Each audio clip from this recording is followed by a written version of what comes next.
हंदवाड़ा से मिल रही है। हंदवाड़ा में आतंकियों के 3 मददगार गिरफ्तार किए गए हैं, जिनके पास से पिस्तौल और गोला बारूद भी बरामद हुआ है। तो जम्मू कश्मीर के हंदवाड़ा से इस वक्त बड़ी खबर आ रही है, जहां पर आतंकियों के सहयोगी यानी ओवरग्राउंड वर्कर्स गिरफ्तार किए गए हैं। आतंकियों के 3 मददगार गिरफ्तार किए गए हैं, जिनके पास से पिस्तौल और गोला बारूद भी बरामद किया गया है।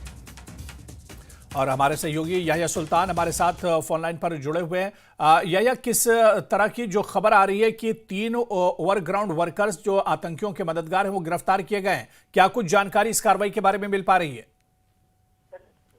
हाँ जी, अबू हुरैरा, मैं आपको बताता चलूं कि 15 अगस्त यानी कि आज़ादी का जो जश्न है उसको पुरअमन तौर मनाने के लिए जो है शुमाली कश्मीर जिसकी सरहदें पाक से मिलती हैं, यहाँ पर सिक्योरिटी के पुख्ता बंदोबस्त किए गए। जगह जगह पर दाखिली और खारजी रास्ते हैं, उन पे चेकिंग। और इसी दौरान क्रालगुन के मुकाम पर जम्मू कश्मीर पुलिस फौज और फोर्सेज जो है उन्होंने नाका लगाया था। और नाके के दौरान तलाशी कार्रवाई के दौरान 3 लोगों की गिरफ्तारी अमल में लाएगी जो मिलिटेंटों के मददगार माने जाते हैं। और उनके कब्जे से एक पिस्टल, उनके राउंड्स यानी कि असला बारूद की बारीखेब जो है वो बरामद की गई है। यानी कि एक बड़ी कार्रवाई जो हम समझते हैं कि हंदवाड़ा पुलिस ने आज अंजाम दी है, क्योंकि अगर ये पकड़े नहीं जाते तो ये कोई भी तखरीबी कार्रवाई कल अंजाम दे सकते थे। और इस तरह से जम्मू कश्मीर पुलिस इसे एक बड़ी कार्रवाई मानते हैं, क्योंकि ये मददगार किसी भी तरह से कोई भी तखरीबी कार्रवाई कल अंजाम दे सकते थे।